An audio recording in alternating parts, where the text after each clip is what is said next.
What up, vlog? This is me before the story time where I look presentable. But I wanted to insert this clip and say thank you for all of the love on the last video. That was crazy. I did not expect it to do that well. I'm glad you guys enjoy the mess though. Most of the people I know don't. But nevertheless, people keep doing me dirty. They will keep getting aired out on this channel. I don't make the rules. This video is not as messy. It's just as good. But like, stay tuned because I have a couple videos scheduled out. After that, we're getting back on our messy grind. Don't even worry.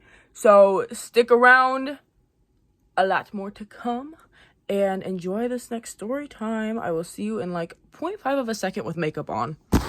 What is up, story time? This is me coming to you with makeup for once in like 3 months. Don't get used to it. It probably won't happen again, but I thought I would dress up for you this once and tell you just one of my favorite stories. I'm so excited to tell you the story because it's so horrible and I think you're gonna enjoy it. I know I'm doing a lot of story times lately, but since I had surgery, there's not a ton that I could do and a lot of people just keep resurfacing and I keep thinking of more things that I would just love to air out on the internet. So here we are. The story I'm about to tell you today is it's like kind of two stories, not really. It's more of like a first kiss story with a traumatic twist of events. So here we go. So I'm a theater kid and this starts in a theater thing, right? Like we'd go to one act every fall. This was my sophomore year. I was like 15 and I wasn't even in the show. My director, like I wasn't very good at the time. And my theater director was like, why don't you come and just like help with the crew and see how it works so that you're ready for it next year. And I was like, sick. This is so sick. Because I was also talking to one of the guys in theater who was like, he was kind of the shit in our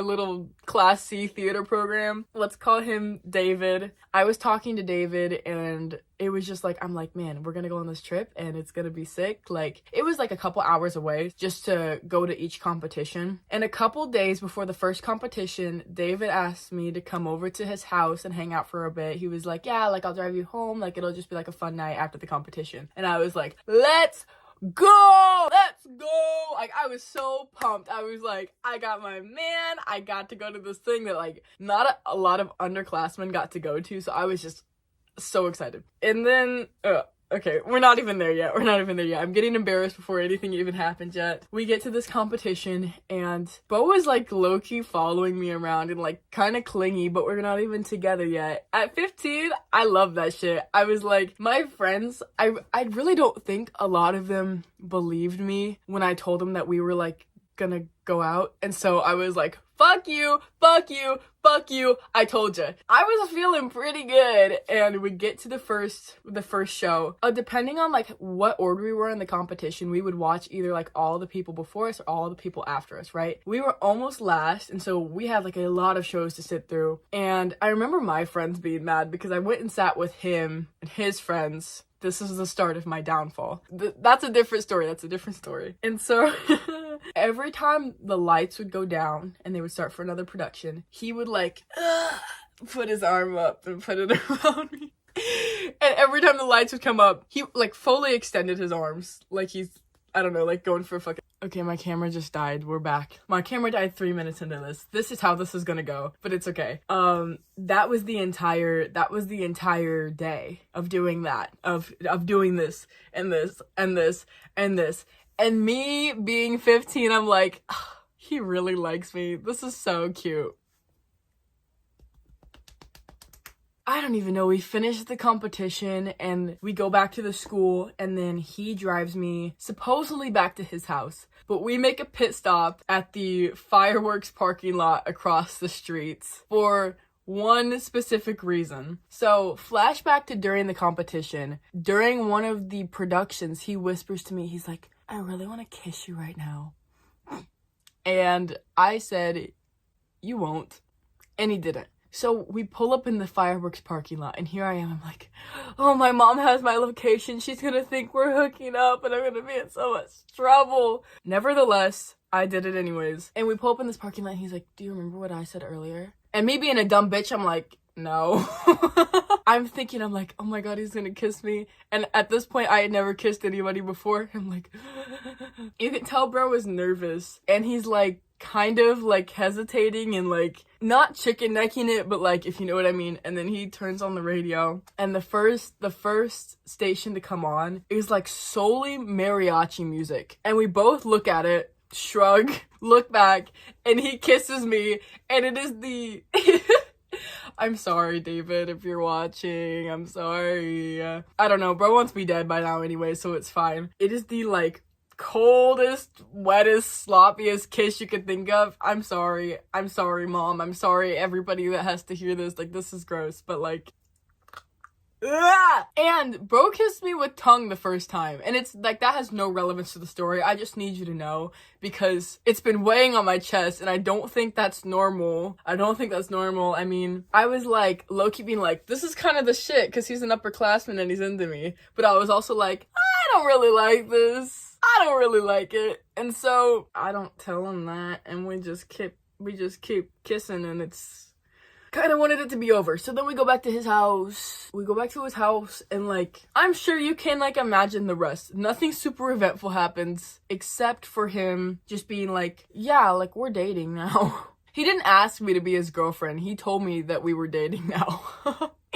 Which in my mind should have been a red flag, but like, again, everything with this man is like another story for another day. It is another story for another day. So we're dating now. And like, we hit it hard. Like, we are very public about it. We annoy everybody that we know, and like, we're going strong. And then bro gets the, I don't know what effect to call it when you're mixed, the mixed girlfriend effect, and starts to grow a beard. He kept it as a stubble almost, like he never like fully grew it out. And some of you are already gonna know where this is going. He grew out this stubble, maintained this stubble, and vigorously kissed me with this stubble. At the same time, I want to note, I'm like always chronically ill, and I had such bad breakouts. I had just started on this new line of products that were such harsh chemicals, like they really shouldn't be near any sort of living creature, but then I was like slathering it on my face every night. I'm sure it was a perfect storm here, but one morning I wake up with the most vicious beard burn covering my neck. I'm gonna put a picture up here. Like, it was so bad, bro. And like, luckily this was post-COVID, but it still wasn't weird to wear a mask. So of course I'm trying to cover this shit up, but when it's on your neck, unless I wear like a full fucking garb, like it's not gonna cover it up. So here I'm telling people, yeah, I'm allergic to, like, I'm making up like random fucking allergies, telling people that I'm having an allergic reaction to something, when in reality, it was beard burn all down my neck, like up to my fucking chin. And like, looking at it now, I'm like, is it beard burn or is it like a reaction to those products, or was it both? Because those products had my face so dry, literally I could like peel my face off like a snake at the end of the night. So like, again, perfect storm, but it was all down my neck. And seriously, like, my teachers were coming to ask me if I was okay, and I was like, yeah, I think I'm allergic to like tomatoes or something. And like, literally like the most random fucking shit you could think of. I don't know, it kept festering for probably a good month. I had this on my neck for a solid month. It was so raw, I couldn't put makeup on it, so I just had to own this shit. I went out in public like, I'm allergic to gluten and I eat it anyways. I pretend it's not there, like literally making any shit up. That's the story of the worst month of my life. Like, I don't even know what to tell you. All of my friends knew. I banned this man from kissing me for like almost a whole month. He had to shave his face, and he all thought that it was him, and it was probably just those products. But here you go, David, it probably wasn't even your fault. It was probably just the shitty products I was using. But hey, gaslight gatekeep girl boss, I guess. So that's the story of how I had an allergic reaction to a man. And I should have taken that as a sign, thinking back. But again, another story for another day. I hope you guys enjoyed this. Thank you for watching. Make sure to check out another video. I have so many story times coming soon. Like, it's actually crazy. So, love you so much. Bye.